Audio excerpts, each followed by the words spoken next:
But yeah, I mean, being out on the water, it's kind of like it can be like it goes like 0 to 100 and back to zero like pretty quick. Like you can go out and have nothing going on, even though like your buddies that evening before were like, this area was absolutely insane. Go here. You go out there and it's like completely dead.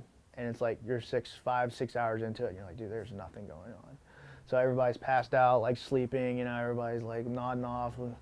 And then all of a sudden, like a light switch, it just goes bananas. And then it's like, you can't get people in the boat fast enough. You can't get them, like guns reloaded, like the deck's all a disaster. It's like blood everywhere, lines are tangled, like people are screaming.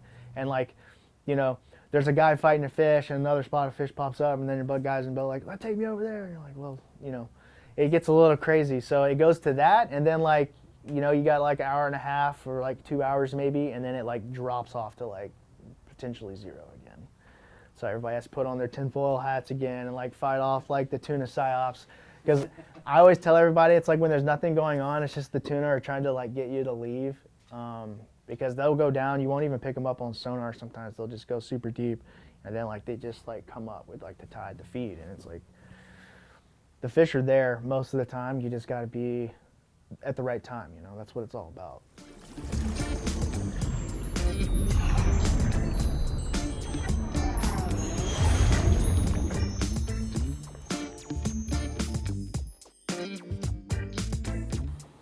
Because I've heard so much about you.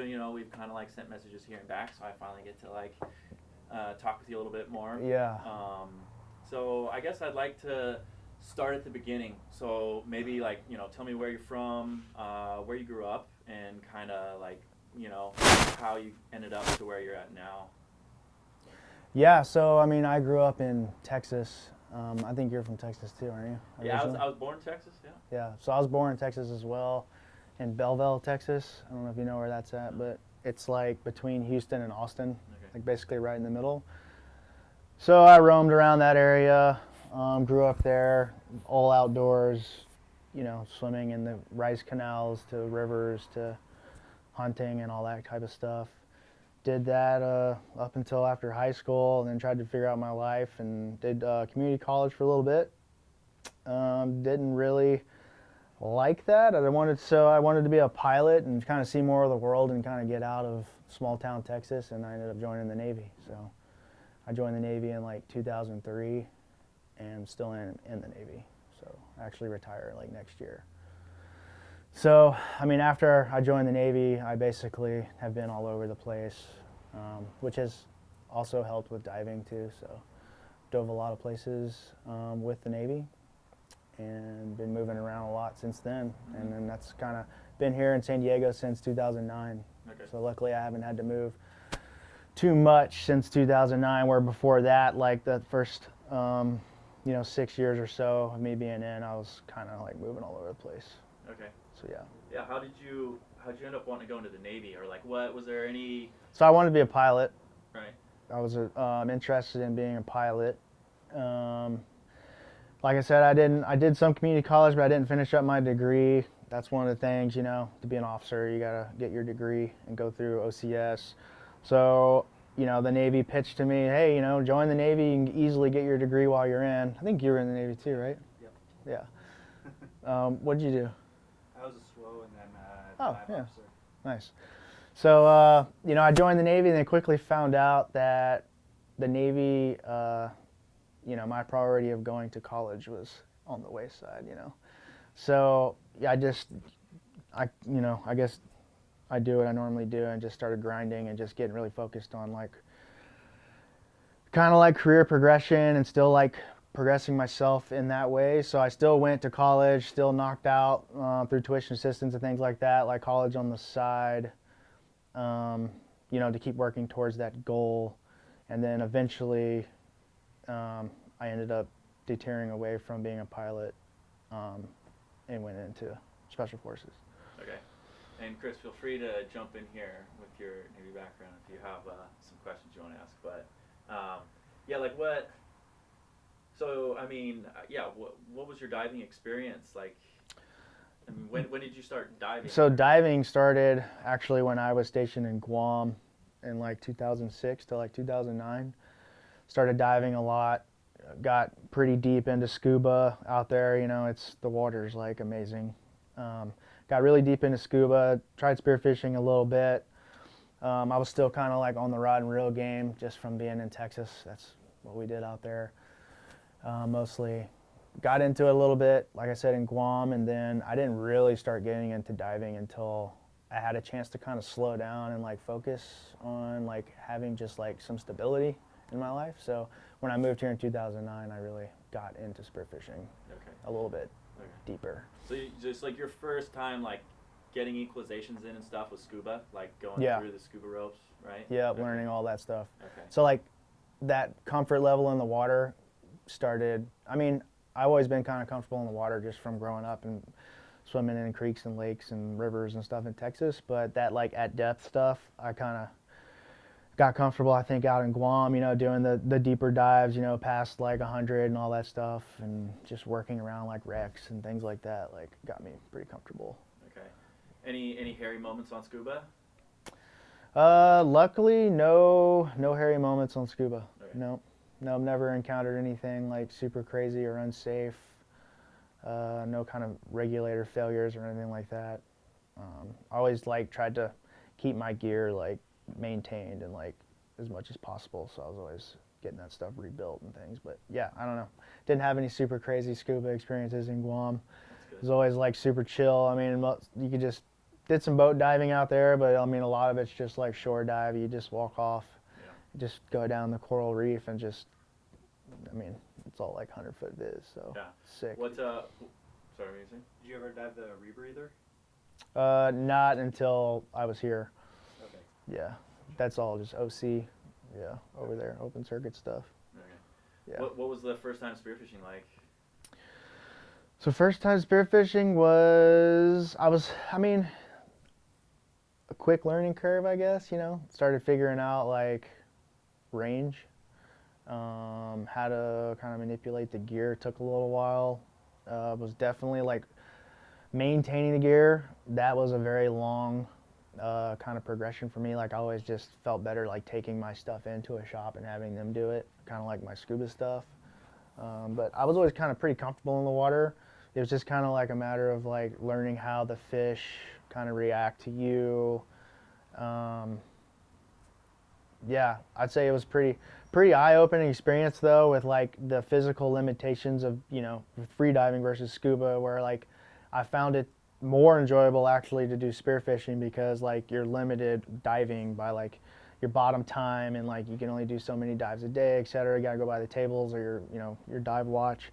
But like free diving is like you could just go and go and go and go, and you weren't really like limited by anything that you couldn't control yourself. So that's what I really enjoyed about spearfishing. So I'd say like my first experience was just really eye-opening and like kind of the freedom of free diving. Okay. Yeah. Okay, so then you went into special forces, like, or like what was that progression, or like? Did you start off on a ship? No, I started in the air. Oh. I did. I was in Maryland for a while and did some fixed wing stuff and rotary wing, and then from there I branched out and did all rotary wing, helos. So that's what I worked on. Cool. Yeah. So I can't like talk about the special force stuff too much just yeah, because. Just whatever you can, like. Or Yeah, I'm not. I just can't really Yeah. I don't even want to go into it because I'm still active. So. Okay. It's super sketch until I retire next year. Okay. So yeah. Unfortunately. No, that's totally fine. Because like I do want to talk about all my experiences and like how all that stuff ties in, but the Navy doesn't like that. That's kind of where you got your basic, like, at least like first like formal training to dive, maybe. Like. For free diving, yeah, there was some like underwater kind of testing and kind of like skill sets that definitely you pick up through the basic training of all that, and then from there you can go into like advanced courses and stuff that they'll pay for you to go to and stuff. Okay. Very relaxed training. Not very relaxed training, yeah, at all. So yeah, going out on the boat that's why I'm still doing it, you know. Yeah, that's why I'm not in training anymore. Not chill. Yeah. But yeah, it gets you comfortable, you know. It's like they you know, you train to those extreme situations. So, you know, the normal things that are happening out on the water are just that to you. You know, they're just that. They're just kind of like, yeah, you know, this is something I just got to work through. You know, I got this line wrapped around my leg. It's like, all right, and you know, you're kind of like more chill instead of like freaking out about it, I think. And I think all that ties into that training for sure. Okay. Just kind of staying calm, relaxed, being like, just work through the procedures, work through, you know, your own kind of SOPs for whatever situation you kind of run into out there, which can be a lot of shit, as you guys know. So you've been out here since 2009? Yeah. And since that time, you spent a lot of time out in these waters? Yeah. Yeah. Spent a lot of time out here in San Diego diving. Didn't really get crazy with like open blue water stuff until 2013, 2014. That's when I kind of started doing more trips, going outside the kelp, you know, going on boats, stuff like that. Before that, it was like, you know, more shore dive, kind of grind it till you find it type thing, you know. Yeah, so since 2009, stayed pretty local until about 13, 14. You know, that's mostly because like the pace I was going at in the Navy at that time didn't really allow me to do anything else. Just pretty busy. Okay. And then how have things evolved since then? So since then, it's kind of just been no looking back. You know, once I just discovered that whole traveling, seeing the underwater world, the whole blue water thing, it's kind of just been like a drug you keep chasing. You know, you keep looking for that high, that kind of unknown thing. So still going at that like full speed, still doing the Navy kind of full speed. But now as, you know, I start to ramp down and work towards retirement, a little bit more time to focus into spearfishing and diving, and like, you know, I have a little bit more time to do that with other people, to kind of share experiences and, you know, go dive with more people and just kind of, I don't know, I'm a little more chill about things now because I'm just like, my life's not so like fast paced where everything feels like super rushed and like you gotta like make everything count. You know, you don't want to waste any time. Now it's kind of like, yeah, just go, man, have fun. What happens, happens, you know, and that's what it's about. And don't put any pressure on it, and just kind of do that, Right on. So that's kind of where it's at now. And then, you know, started the spear gun thing in like 2000, at the end of 2017, 18 with the LLC and doing the whole business piece.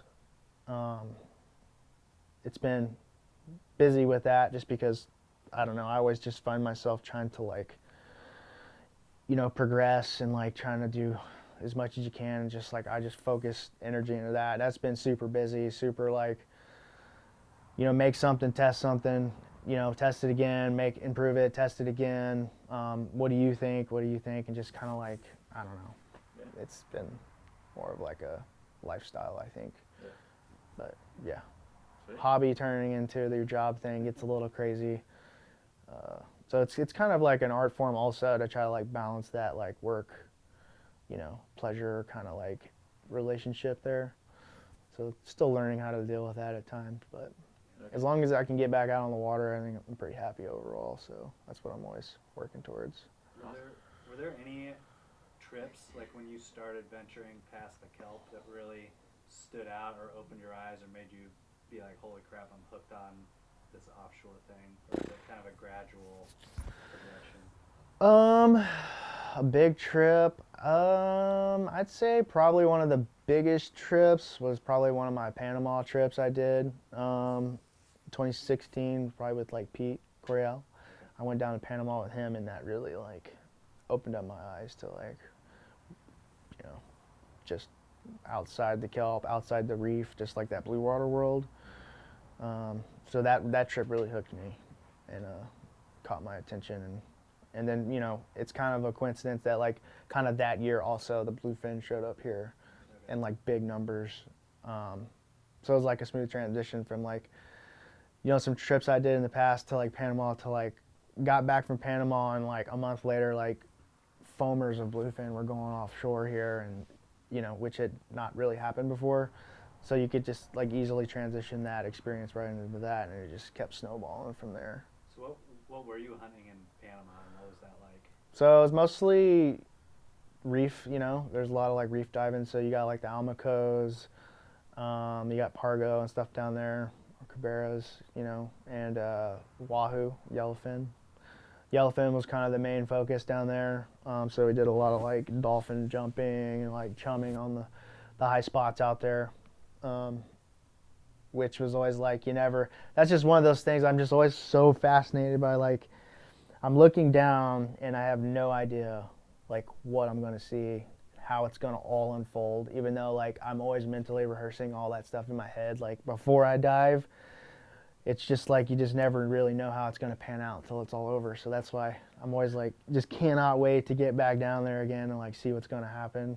And just like the way like that whole, from the giant rays to like, you know, tuna to dolphins, and just how all that stuff was just like synchronized, like living together out there on those reefs and stuff. And like the height of the season was just like, I don't know, that like really flipped a switch for me, for sure, in that like kind of blue water reef, kind of how that's kind of, you know, coexists, and how it all like kind of ties together.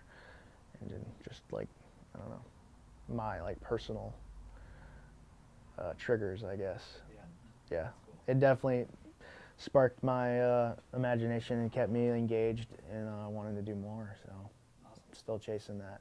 There's still a lot I haven't done, obviously, and I can't wait to go like on more trips. And just, I feel like you could go the same place like 20 times and it'd be different every time. So yeah, Do you have that's what I like about it. Do you have anything lined up?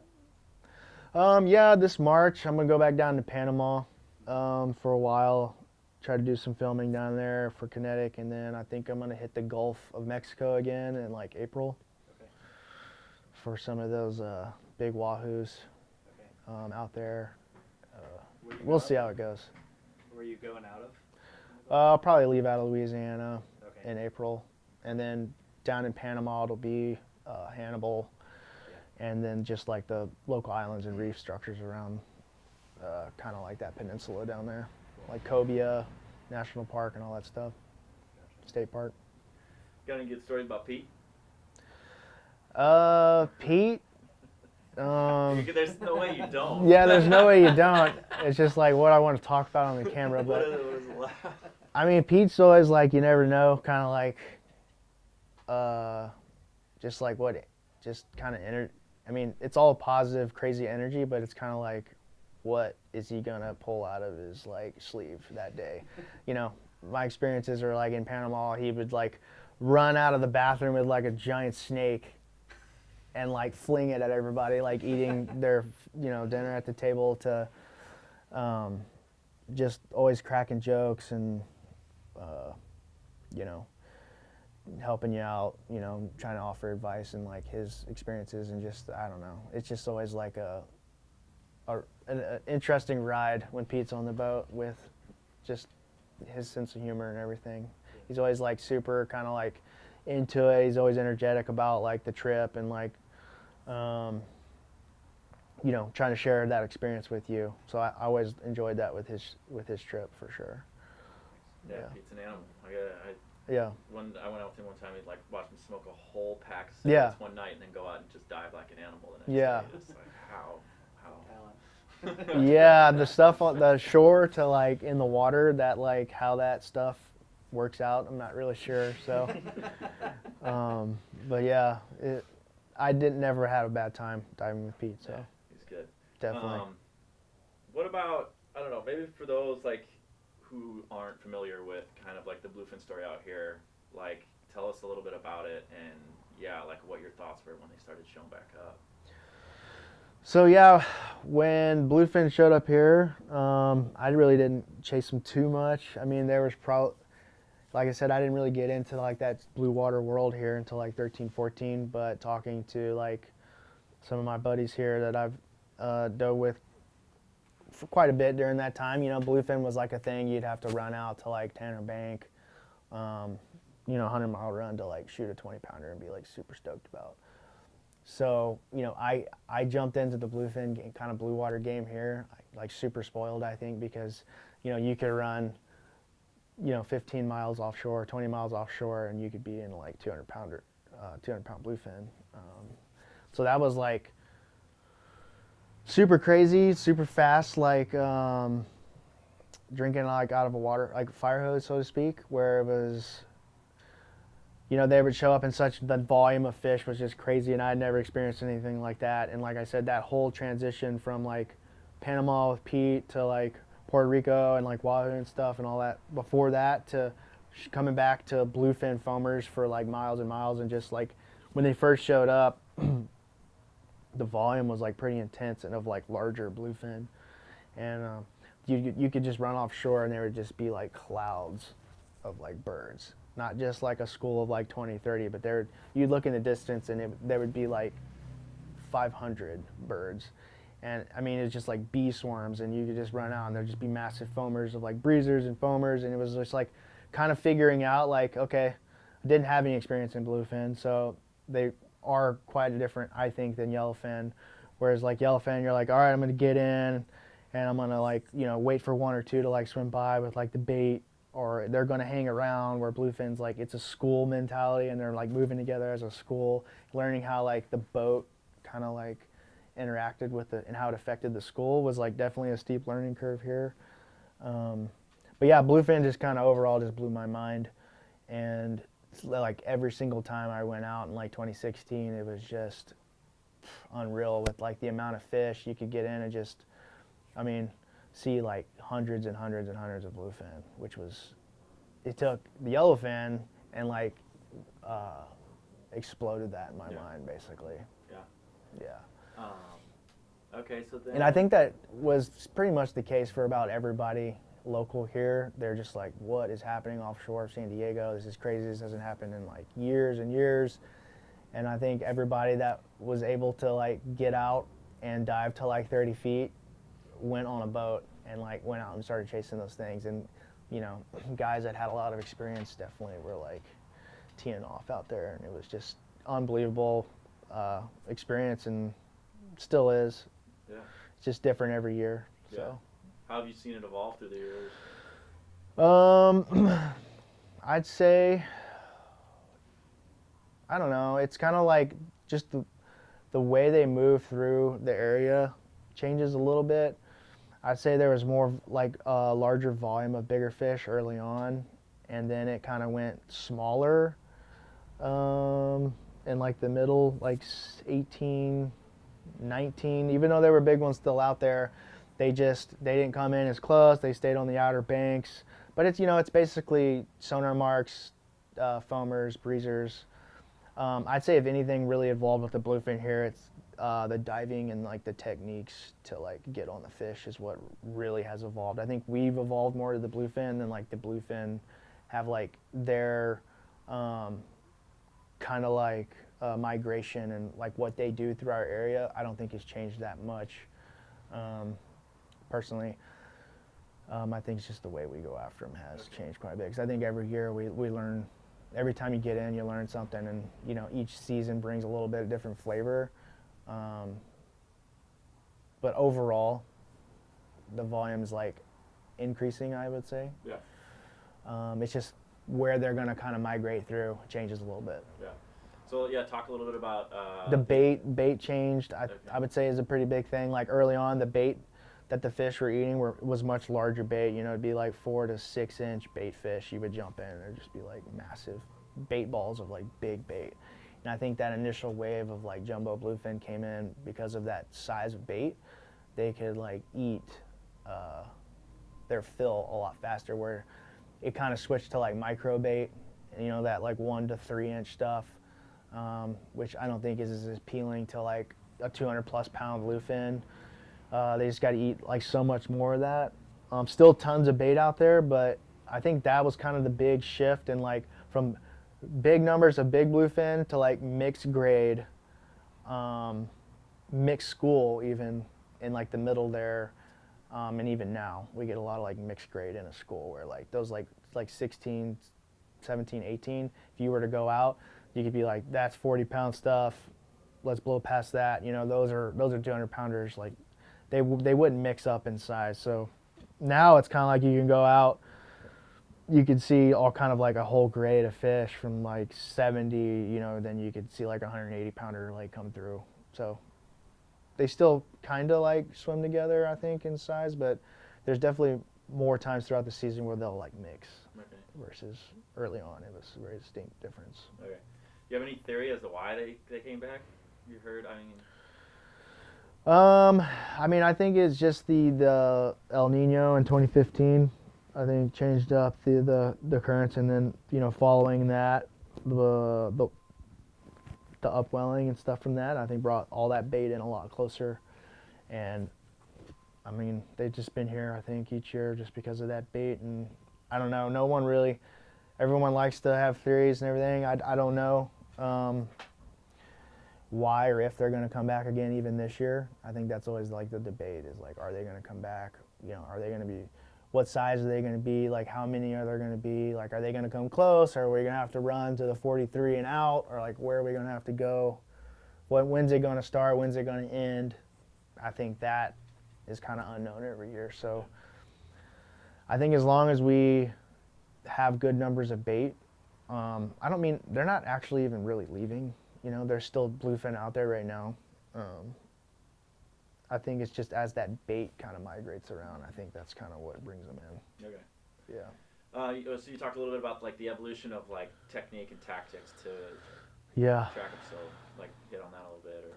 Yeah. So bluefin just as a school act a lot differently than like, you know, jumping in on dolphins with yellowfin. You know, bluefin, you know, they want to at times avoid the boat, and sometimes they don't care about the boat, you know, and that's when they're foaming, when they're breezing, even when they're sonar marks. Like sometimes the boat affects them, sometimes it doesn't.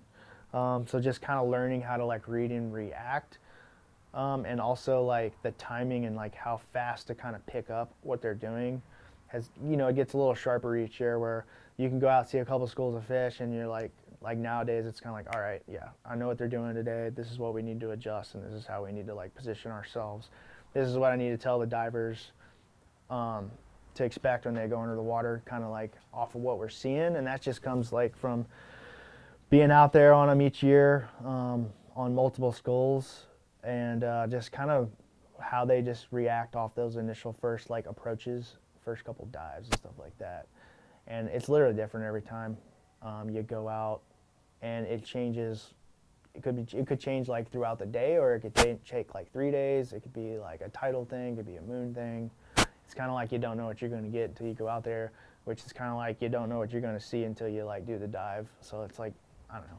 It's kind of a two-facet thing where like excited to get out there, and you don't know what whales, dolphins, tuna, yellowtail, like mahi, like whatever the hell it is, like you don't know. And then also like you're getting that dose again when you like dive under the water, and then you're getting another dose of you know, helping other people like experience all that and like see it for themselves, and like that's really cool.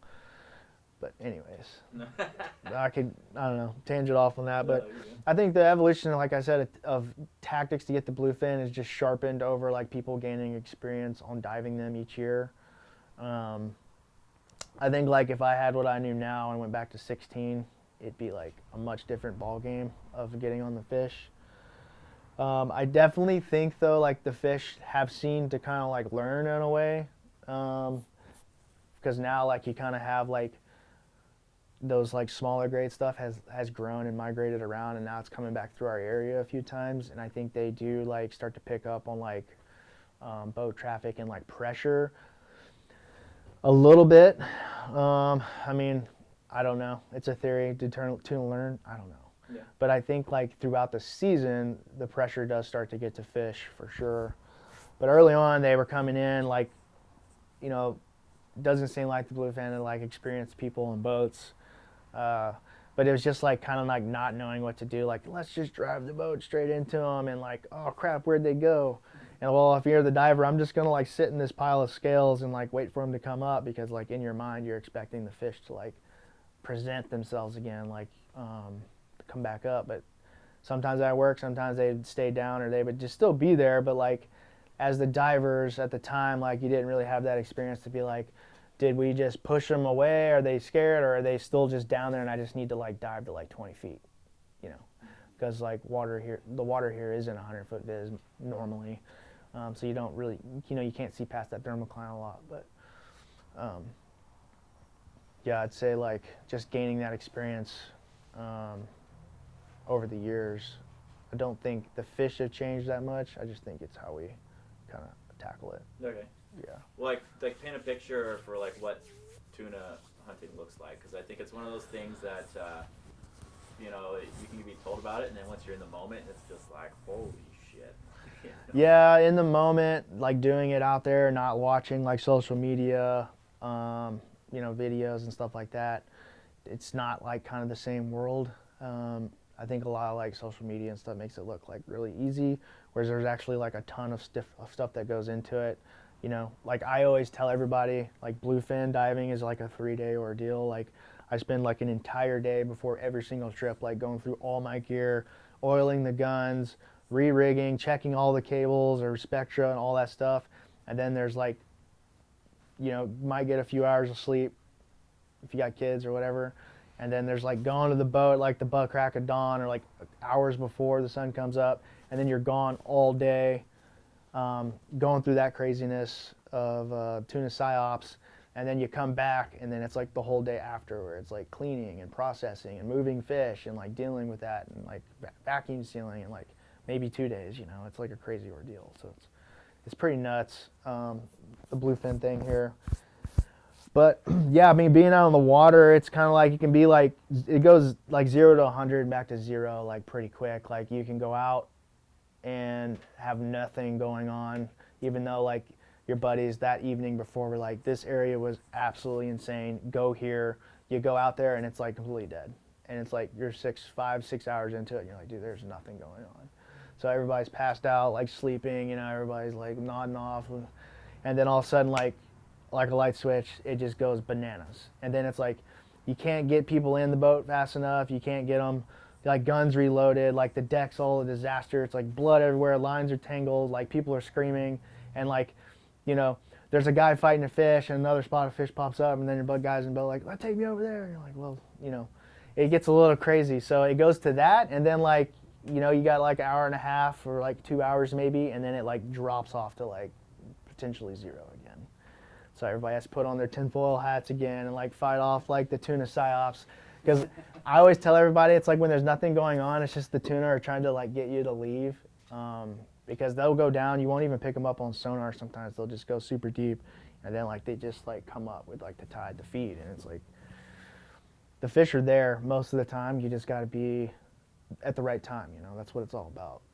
I think a lot of people just expect to go out and it's just like, holy crap, this is nuts. But that's not generally the case. I mean, you do have like those few days of season where it's like you can get action like pretty consistently throughout the whole day, but typically you got like 1 to 2 hours of like solid action, and then there's a long dry spell, and then you might get another period of action again, and then that's kind of it. And that just depends on like what time of day and the tides and stuff. But like when you leave, when you want to be back, there's always like somebody always has to be back for some reason, or you got to leave late for some reason. So there's just so much that goes in for the crew, and then like how the fish are, that like you just don't really know how the day is going to go until you like get out there. Yeah. You just got to like try to focus on like, I always go out prepared to just be skunked, because that definitely has happened a butt ton of times. And you just kind of like, I don't know, I just look back on the crazy days and you're like, yeah, there's other stuff to do out there, It's like typically when the bluefin like die off and there's not a lot of action going on, just go patty hopping, go look at the whales or go find some dolphins or something. Like, just sit and shoot the shit with everybody on the boat, or like bust out a yellowtail, cut it up, and have some sashimi on the boat. Just whatever, take a nap, like whatever it is. But I always just definitely tell everybody though, like at least the one person that's like on the like ready to in the batter's box to be like close to ready, because like at any moment in time, like everybody's just passed out asleep or eating fish, like the fish could go off, and like being ready is like a key thing, because you never know when it's going to like turn on and when it's going to turn off. Yeah. I've seen it go like super hard, like nothing to 100, just with like no action, no sonar marks, to like football fields of like 200 pounders come up, and you're just like, what the hell's going on? And then I've seen it go like foamers of 200 pounders to like literally like watching them foam, putting my dive gear on. Buddies are like got their fishing boat, putting my dive gear on. I'm on the back of the boat. The birds kind of start the trail, and then by the time I get to it, like everything just completely shut off. And you're like, dude, what the? Like there was fish going bananas for 2 hours straight, and like then you're just like zigzagging, like where are they at? And like not even a sonar mark, and you're like, what the? That's how it is. Yeah. Yeah. Do In a nutshell. you feel the pressure at all, like as a captain, like when you got people on the boat, you know, especially I think social media these days makes it out to be such an easy thing, and you know. Definitely, I feel a lot of pressure as the guide and or captain out there, because you know a lot of people spend a lot of time and money to come out and try to chase bluefin, or they like really want to like, and you know the potential of like what they could experience. So I think that like weighs in on me a lot while I'm out there, of you know trying to like put as much effort into finding fish, trying to like not slack, not dozing off, not getting distracted. I pretty much burn my retinas out like every time I'm out on the water, just like staring and staring and staring, because sometimes all you see is that little flash and the right sun angle. There's no surface action. You just little glint, and you're like, there they are, or like a little tail fin will come out. Sometimes that's all it takes, because that could be that 1 to 2 hours of opportunity, is that little bit of sign that they're showing. It might not be foamers or like obvious breezers. So like trying to stay engaged as much as possible, and work as hard as possible to like get customers and clients on fish. I put a lot of kind of pressure on myself and pride into like trying to work hard for them, because you know just seeing that the way that goes each season, I understand that, and I you know I tell people that all the time when it's like you're 2-3 hours into like nothing. It's like, you know, this isn't how I don't think this is how the whole day is gonna go, because I don't want to like ever jinx the day, but like I try to tell everyone like just stay ready, just keep thinking about like, you know, what you need to do to seal the deal, like keep like mentally rehearsing like the whole process. I kind of run everybody through that as the day goes, just like from A to Z. I just keep telling them to like just keep staying in the game. Don't get like, don't think it's over. Like you don't put so much pressure on it. Like just try to stay relaxed and just kind of like just be ready, but understand that like this is just how it is. You know, this isn't necessarily like a day that you're just wasting your time and money. This is just like normal tuna diving here. Yeah. You know, it's not always just like we leave the dock and go to foamers until we're like out of gas, and then we have to come back, you know. That'd be cool. Yeah, which Only. I mean, it has happened, Yeah. but like those days are super rare, you know. Yeah. What about like, what sort of mistakes and things do you see like people coming into this doing, and like, you know, what do you kind of tell people just to kind of prepare for this? So, kind of mistakes. So tuna diving, I think. Are we just on bluefin specifically? Yeah. So I think bluefin specifically, it's a different mindset of diving. It's not like your typical like we're just gonna do some line drifts in the current and chill and like do our super long breathe ups so we can get like a super long bottom time. It's like, I think you should go around the block while like holding your breath. You know, I think like you should work on performing, like kind of focus on like just mentally rehearsing everything. So when stuff's going crazy on the boat, you're just kind of like you're smooth with just like your procedures and stuff, because that's kind of like it gets super crazy and it's like super fast, and it's really a different pace than like normal type of like blue water diving. It's not, like I said, like watching a flasher and like, oh, here comes a wahoo. It's like there they are, you know, you're hanging on the boat, you're going 30 knots, you know, and then like, you know, the captain says go and you roll out and you have like a bigger gun than you're normally used to diving with. So it's like also learning how to like have the gear work for you instead of against you. I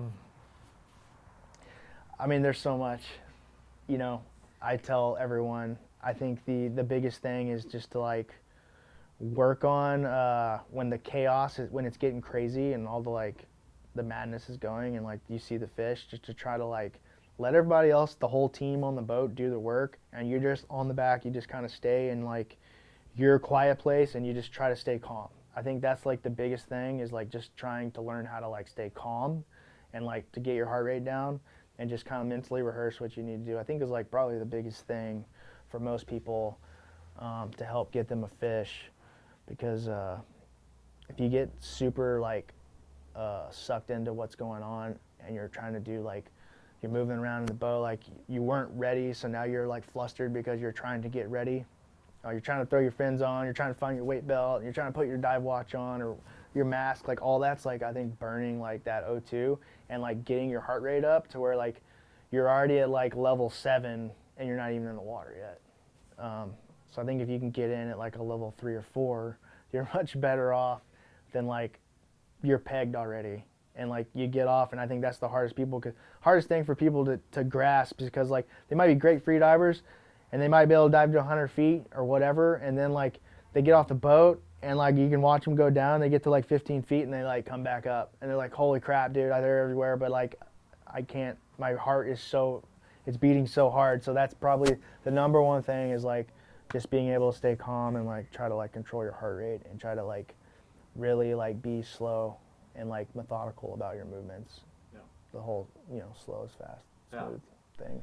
And then once you're like, let's say, able to maintain that and you're down, like from there, any specifics? Yeah, so yeah, once you like get off the boat and kind of go through some of the stuff I like to talk about, like getting down nice and smooth. Biggest thing is just like keep the gun in close, try to plane out and like kind of let the fish like come into you. That I always just tell everyone like that initial wave of fish is going to be coming in usually pretty fast. They're going to come in, boom around you a little bit. I think that's just kind of like how they're like kind of seeing what you are, like checking you out. If you can just wait past that initial like wave of fish, I think that's where everybody like sees it and they boom, shoot. They mostly usually miss because they rush a shot or whatever. You can just wait it out, be calm, keep your gun in close. There'll be like another wall or of like another 200 fish coming that you don't see. And I think if you're just able to like be patient and smooth and just kind of wait out that initial rush, that's kind of like the big thing I think that a lot of people figure out pretty quick after they do a couple repetitions of that. Yeah, here they come, boom. Maybe you got a layup, softball in like that first wave, and you were able to shoot one, but most of the time they're going to come in, boom, go around you. And then I also always tell everyone to kind of like the closer fish are going to be at like your 7 o'clock and like your 5 o'clock. So, they feel like that presence in front and they can sense the tip of the gun and stuff like that. So I always feel like they're always further away in front of you. And then when they're circling around you, they get pretty close. So if you can counter that like rotation that they're doing, like they're coming around your, 4 o'clock, 5 o'clock, you can slowly turn and then you can get a shot off to your side. I think more often than not, you get a much closer shot off to your side than like when you go to extend the gun out in front. And I'm sure you guys know, like the fish can definitely, I notice a difference, like especially with a big gun. There's other reasons, but like you stick that big gun out there, usually they want to gain that distance back, so they'll just tail kick out and kind of go around. Sometimes leaving it out there works, and sometimes it kind of blew the situation and you have to bring it back in, go back up, or whatever it is. But also like keeping that big gun in close gives you leverage on it, so you can turn it and kind of present into the swim path of the fish to like shoot, because sticking that big gun out and trying to turn it like this, I mean, there's a million gun designs, but tracking laterally one of those big guns is very difficult to do. It goes into like your whole like breath hold, how the fish are reacting, like multiple things are coming into play there. So being smooth, rolling the gun out, taking your shot, extending it at the point you want to pull the trigger versus just sticking it out there and like waiting for one to come by is much different. Yeah. So, I'd say that's the biggest thing, is just try to go down and just try to be like part of the ocean versus like a predator going down to kill them is like very different. Like just be a bluefin. Yeah. I think that's like that whole like interaction, like that relationship that goes on down there.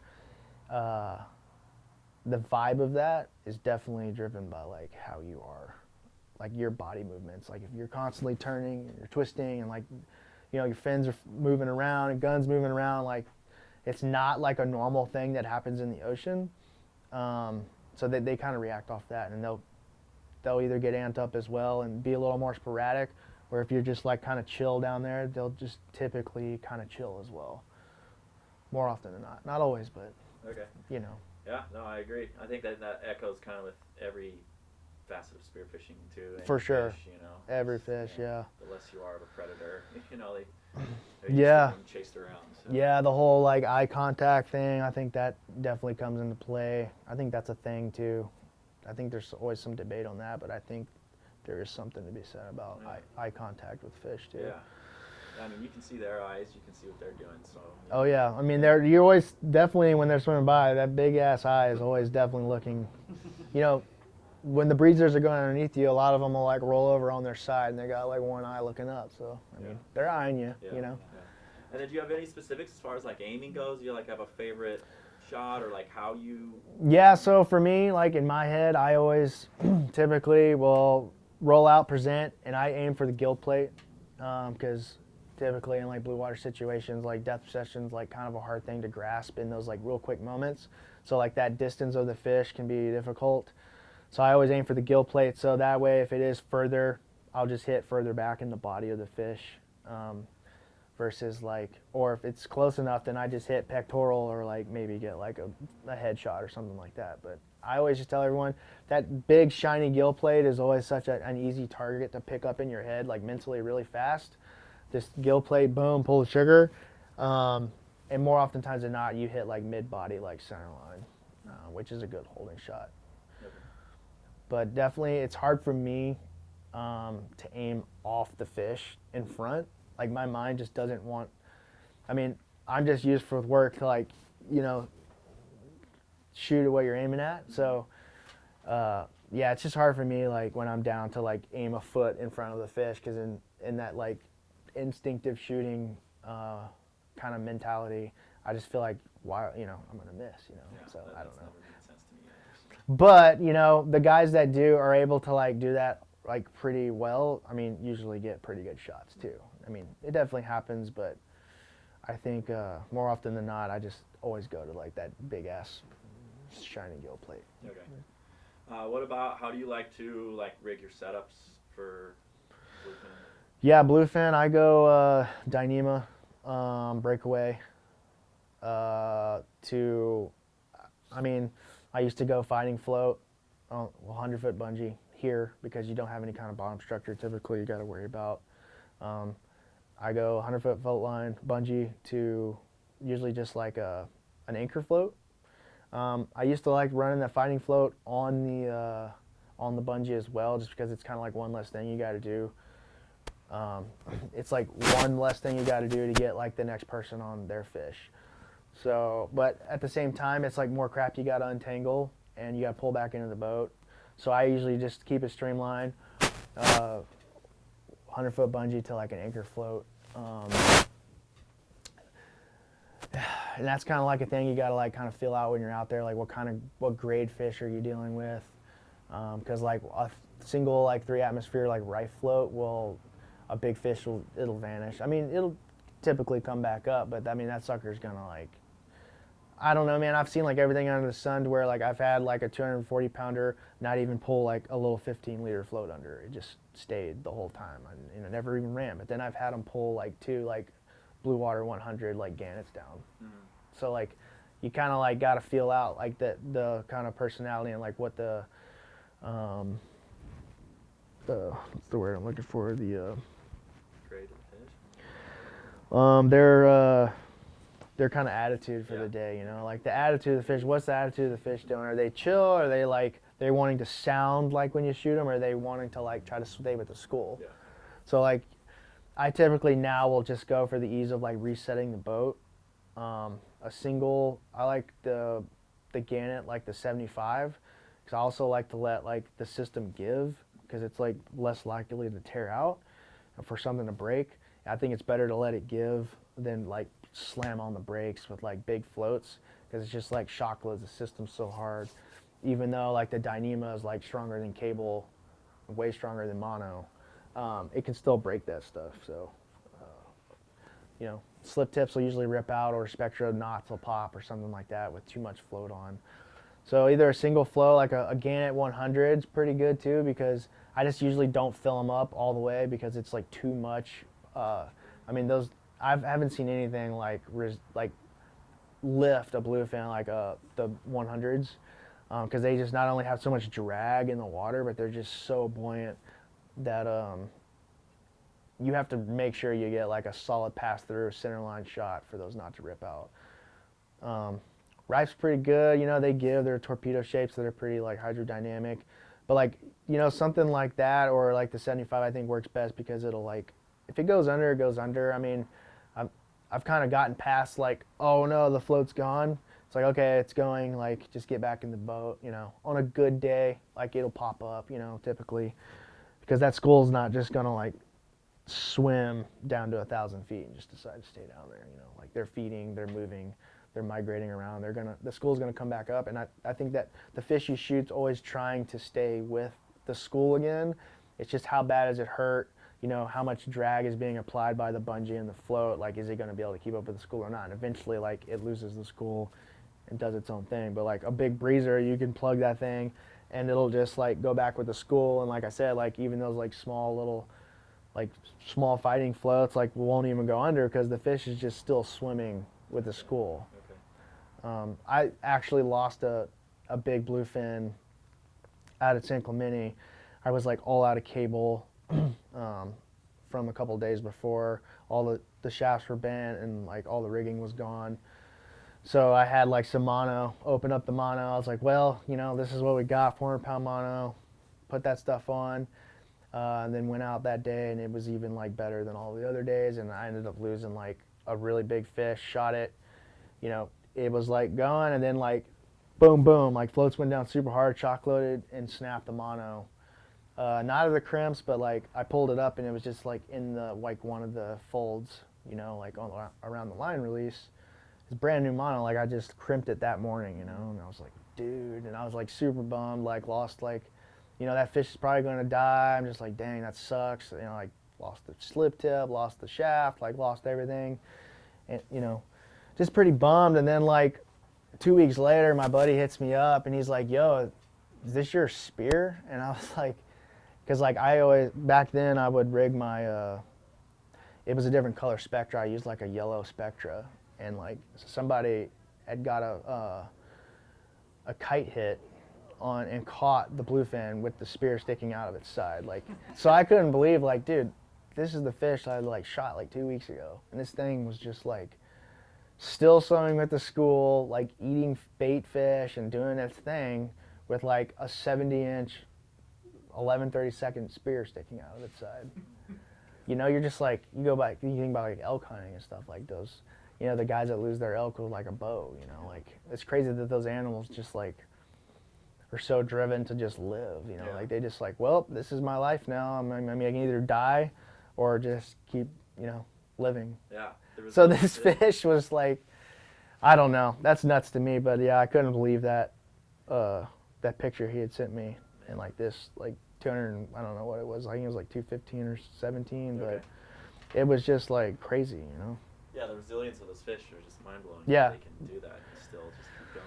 Yeah, it's really nuts to see for sure. But that was an eye opener for me. And then also, ever since then I was like, never mono again.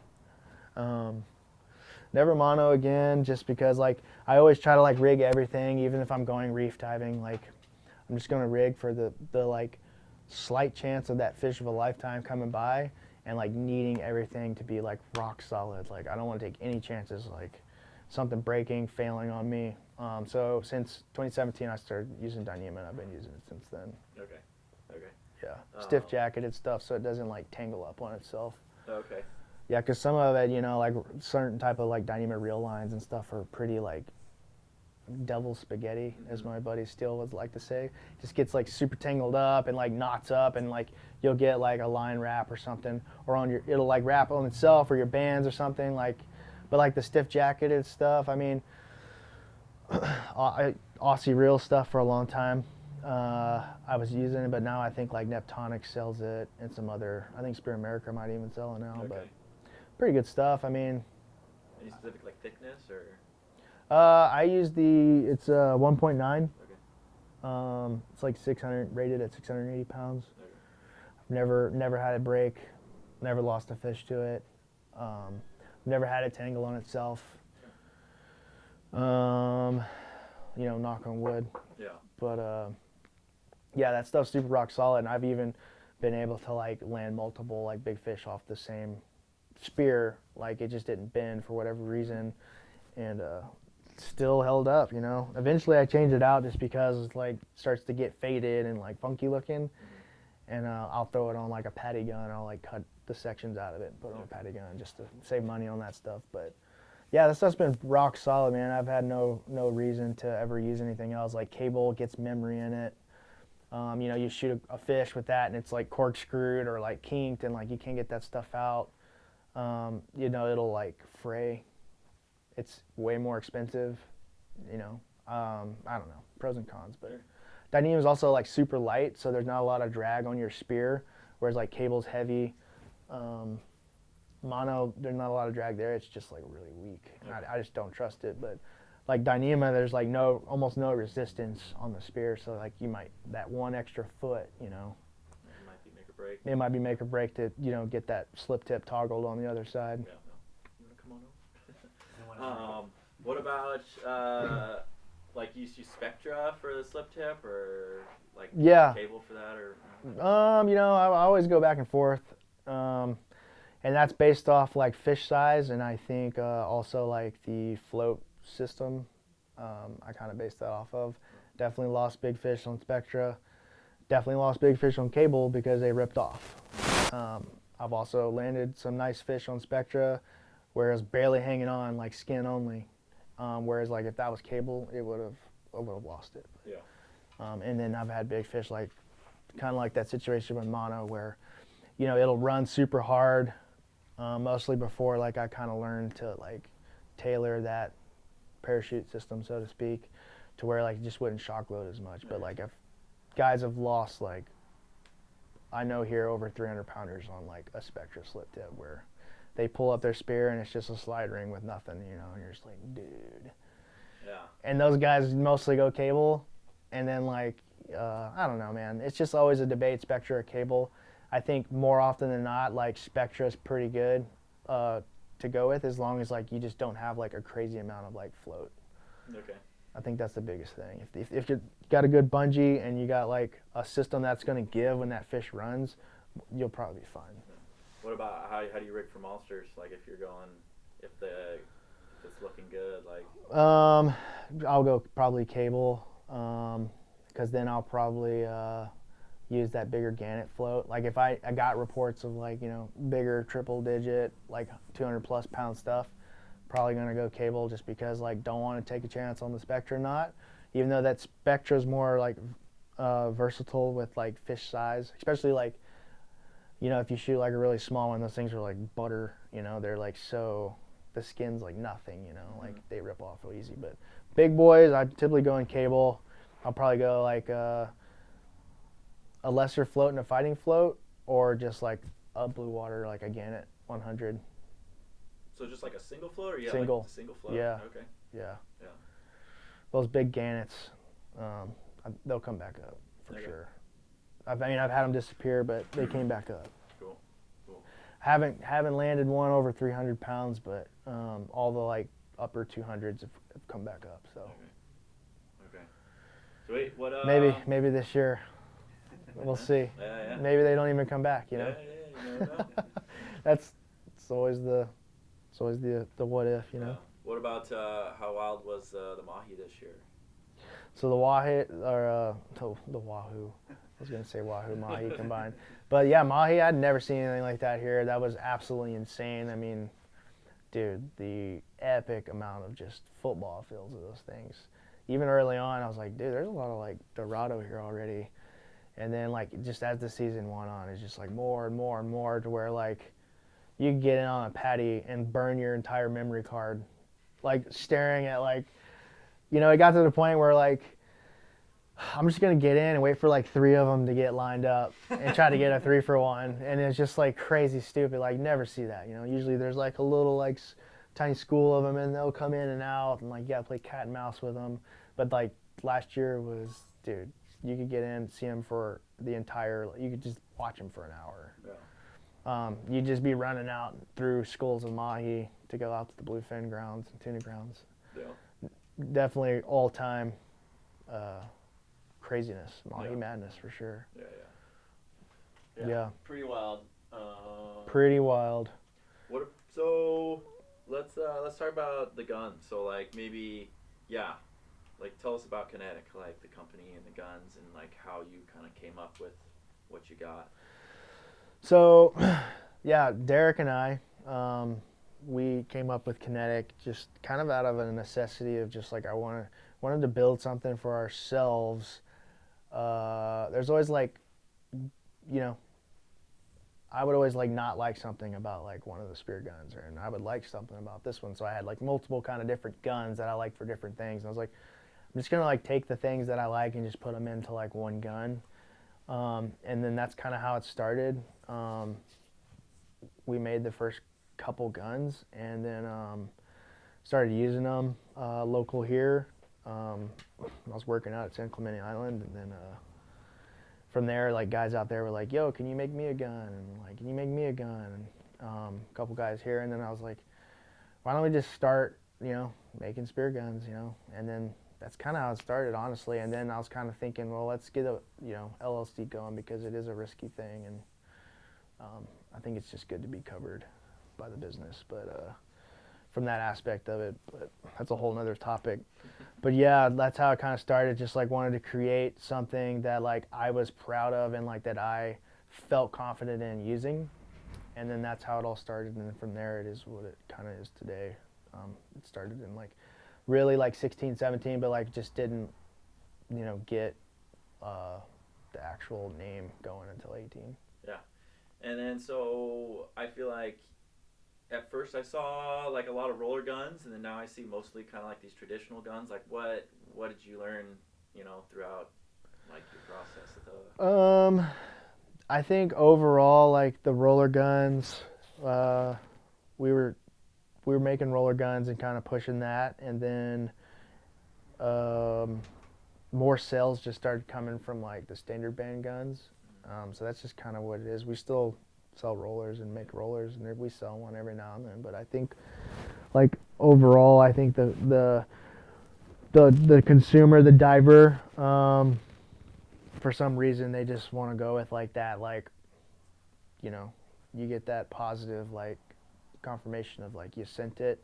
And then like also I think the simplicity of like a standard band gun is just very hard to beat when you're like on a trip 2,000 miles away, you know, 2 hours away from a town, and like something goes wrong with your gun. Like I think maybe just, I don't know, customers are just kind of still leaning towards. But rollers are super sick. I definitely love diving the rollers.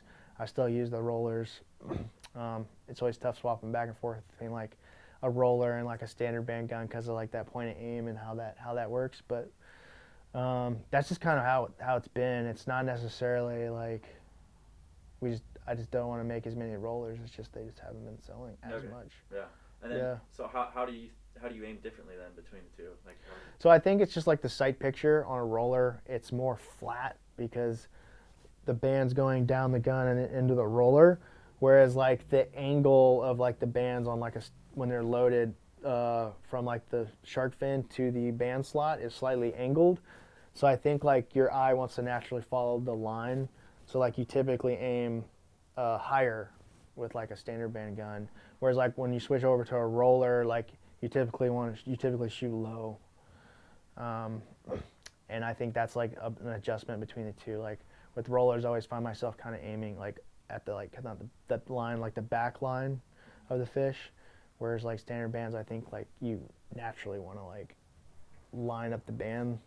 So I don't know, I hit higher. That's just me. Yeah. Do you have a personal preference on whether you use a roller or a traditional gun, or are there different You know, scenarios? I don't really have a personal preference. I just think with the rollers, just understanding like how to work on your roller, having like extra bands and stuff for it, knowing how to swap that stuff out. Like if you're on a ponga wherever and your band gets cut, you know, how you can replace that band like pretty quick, because with the rollers, you know, that could be like half, 50% of your gun's power or more.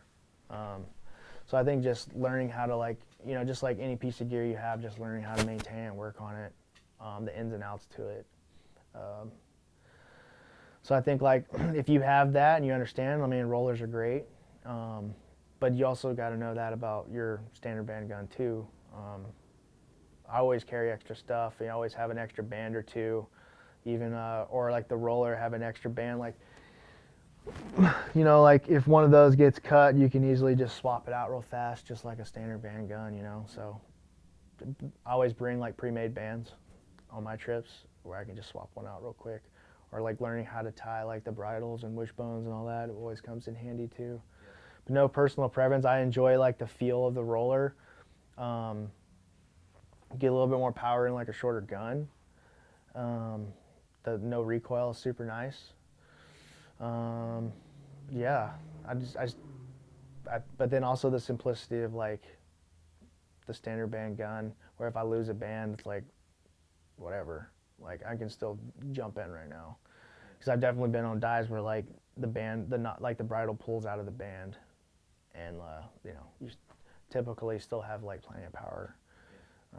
But like on the roller, like I've had that happen, and it's like, dude, the gun's like down, because sometimes if that band pops, like if you go to pull the trigger, like stuff's gonna tangle up or like something's gonna happen, and you're kind of like, you know, you might miss some kind of moment that you might not have otherwise. So I don't know, man. I don't really have a preference. Like I said, I still dive both. Just I like the feel, but I don't like the reliability of like standard band guns. Do you still feel you have the same punch and reach like with each? Like, so yeah, that's another thing with like the rollers. I think you gotta learn how to power them, because like I always call it like tuning, you know, like a compound bow. That's what I kind of consider like a roller gun. So like learning how much tension, what links and stuff like that to cut the bands to makes like a huge difference in a roller. So I think once you get that figured out, like by diving your gun and what you like, I think it can be just as powerful as a standard band gun for sure. And then, you know, the same goes for, you know, one of these monsters. You know, like you can either like them a little less or, you know, run them hot. And I think a lot of that just goes into like the balance and like the ballast of the gun is like the biggest thing. Even on like these big guns where it might be 6 bands, but that kicks like a 4-band gun just because of the mass in the water.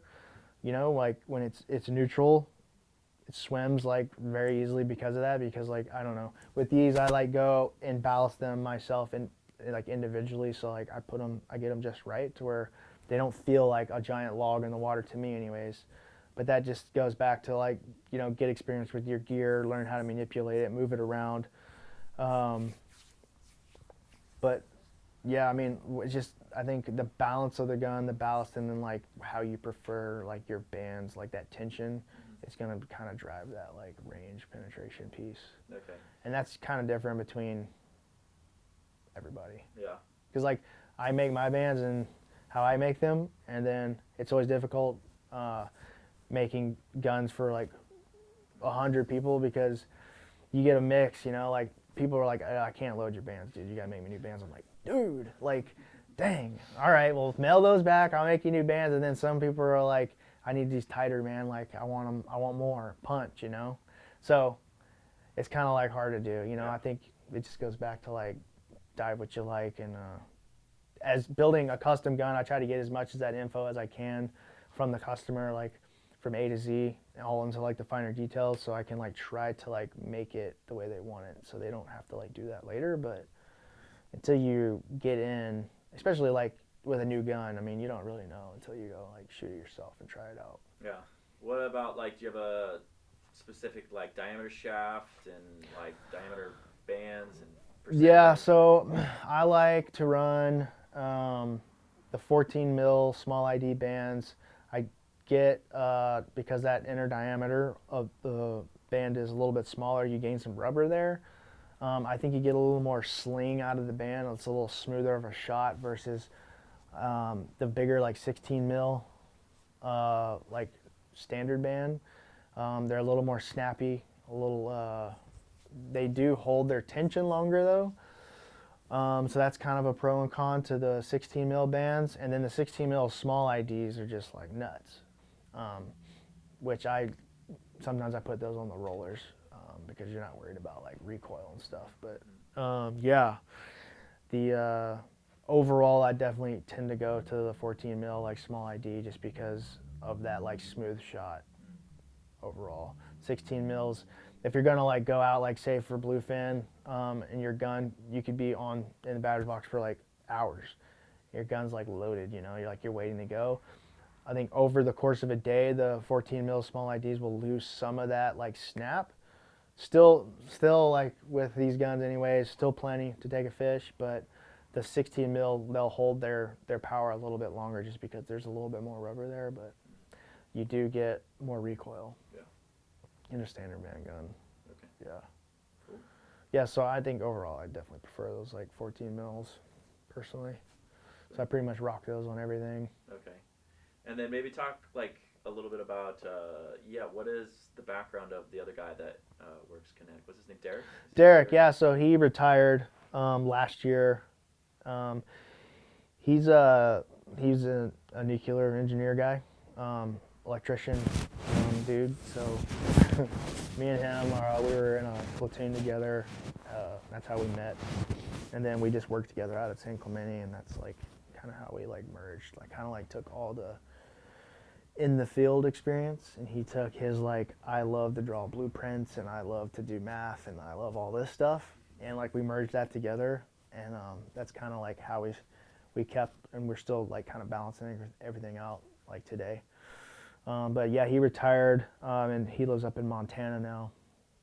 So he, unfortunately, like with him moving up there because of like cost of living and stuff, like we just decided to move the shop up there, so all the equipment and everything's, because he's got some land up there and space. Okay. So that's where the chassis and stuff get built, and then I do all the final fit and finish and like the banding and some of the ballasting and all that stuff I do here. Yeah, that's kind of how we work it. Yeah.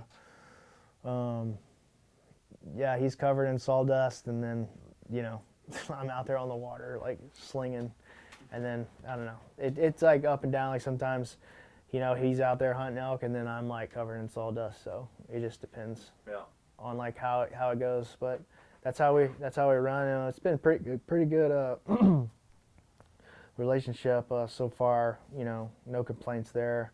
I think we balance everything out pretty well. Coming up with ideas and trying to figure out a way to like work it into the guns or like new products and stuff like that. So, cool. Yeah. So what does the future hold for Kinetic? So yeah, we're coming out with some. Hopefully this year. We're kind of taking a bigger leap business-wise, trying to come out with some new products, some stuff spearfishing, some stuff hunting, some stuff firearms, and trying to just see where it goes, branch out a little bit more. Okay, cool. Yeah, still do trips, charters, yeah. Busy, try maybe get a few employees, we'll see. We're kind of at that stage where it's like, is it going to be a business? Is it going to be just like a side hobby, So he's retired, I'm retiring. We're trying to get into more like manufacturing, machining stuff. So is it going to, be a full-time gig, or is it just going to be like a hobby, like passion thing, like I'm still balancing that out with retirement and everything, but. Okay, cool. Yeah. I guess real quick, do you have a favorite setup for white sea bass? Like, which way you like to go with that? White sea bass, yeah. I don't know necessarily that I'm still hard one way or the other on like reel or float line for that. I love like just ease of movement with the reel and the kelp. And then like gun wise, I typically go like a 60-inch size gun, 3 to 4 bands, typically gets the job done. And then, you know, just trying to stay quiet and move through the kelp like a part of the environment versus, you know, plowing through and doing a bunch of dives at the bottom and up and down and up and down. I think just kind of getting out there and being quiet and moving and flowing through the kelp with the right setup with like a gun powerful enough to maybe you see that 70-pounder like 15 feet away, or you come across one that's like sleeping underneath you like 6 feet, you know. So you don't really know what you're gonna run into, but I just always want to have enough, the correct setup to, you know, the 70-pounder at 50 feet or 15, you know. Yeah. So I usually rock 60-inch gun with like a reel. I think it's a little bit of a mess, I think, when the fish runs, but once you get a system going, you know, you can pop a float, follow the reel, pop another float. It's not that bad. Unclip it, and then you just go back to your gun and just reel in your line, and it just snakes back through the kelp. Yeah. Do Pretty cool. you have a favorite way to hunt them, or like, do you spend most time on the surface, or you like in the middle, or? Well, like, yeah, that's tough to say. I think that depends on like the area you're hunting, on what the white sea bass like to do. Like hunting down here is different than like up north. I think the biggest thing overall is just kind of like just moving quietly through the kelp. I find myself nowadays just kind of hanging out on the surface and just kind of focusing on like that top 15 feet of like the water column. But then like some areas you hunt like they're 30, you know. Yeah. So it's kind of just area based, but I think overall that like top 15 to 20 feet is like a majority of where you're probably going to have the most luck. Okay. Cool.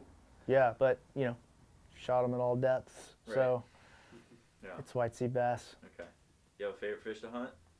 Oh, favorite fish? I think wahoo overall. Yeah, I like the cat and mouse game. I like it when a big like school wahoo rolls through. It's pretty epic. Yeah. Overall, it's still my favorite. I like that like initial run. Yeah, there's nothing quite like that. Yeah, it's pretty awesome. It's probably my favorite one. Buddy, you guys have any questions? Yeah, you mentioned you started building guns because you wanted to take all these components you liked from different guns and kind of put Yeah. it into one. So I don't know if you had any like specifics on those that. Yeah, so I think one of the big things, like I talked about, is like that balance and the ballast of the gun. That's a big one that I wanted to incorporate into the guns, and then also like that natural point of aim. So like I think the gun tapering to a point allows you to like focus your sight picture a lot faster. It's like pointing your finger, you know. Whereas if it's not like, if it's the big end of a gun, I think in my experience, it's been harder to try to like get that exact point of aim figured out quickly, because it's just like a larger horizontal sight picture. Where if it's a point, I mean it's point and shoot type thing. So I try to incorporate that in, and then just having enough power, you know, where you got it if you need it, and if you don't need it, you can always like not use it, you know. Just because like a gun has like 6 bands doesn't mean you got to load all 6. You know, you can load 3 or 4 or whatever you want to do. Teak, I'm a big fan of like the old growth Burmese like style teak versus like mahogany and other things, other types of woods. You know, Hogue grips. Some new things coming out, but you know, Hogue grips have been like a thing that like I've always liked just because I have them on like guns at work. So I started using those ever since like way back when I was like diving, like when they first came out, kind of. So I like Hogue grips. I like that like feel. Yeah, and then like just the custom aspect of it, like, you know, building the gun to the diver, you know, the customer, versus like, here's a gun, you either like it or you don't. You know, you can't really change anything about it besides like a band or like a spear shaft. So, yeah. What do you think about rear handle versus mid handles? Yeah, man, love the mid handles for like blue water stuff. The leverage you can get on that, but then like reef diving, like I'm all about like rear handles. I like the being able to go down, lay on the bottom, and being able, you can manipulate the gun and shoot the gun like one-handed. But I think there's a threshold you reach with like the power of the gun where like rear handle is like kind of, you can still, you know, get your hand back on it, but then like you kind of lose that point of, you know, the ease of like manipulation that like the rear handle I think is like, you know, the biggest perk of using a rear handle. So I definitely reef diving, love the rear handles. Don't really like mid handles in the reef because of just how like you have to like turn your body a lot more and like get both hands on it and do that. Whereas blue water, I think you definitely, I mean, rear handles are great too, but I think it's like when you get into blue water where like big fish, you know, further away, you got that depth perception game, like you want that power. And I think like the mid handle dominates there because you can maneuver a bigger gun and just put more power into it and be able to control it. Yeah. And then like, you know, rollers, like the rear handle, mostly all rear handles because like, you know, you're losing some band stretch and that's what rollers are all about. So like a mid handle roller is kind of like, you can do it. I mean, we build, you know, mid handle rollers, but you definitely get more out of a roller as a rear handle for sure. Yeah, I don't know. Everybody has their flavor, but yeah, I'd say you know, those are probably the big things between a mid handle and like a rear handle. Yeah. Yeah.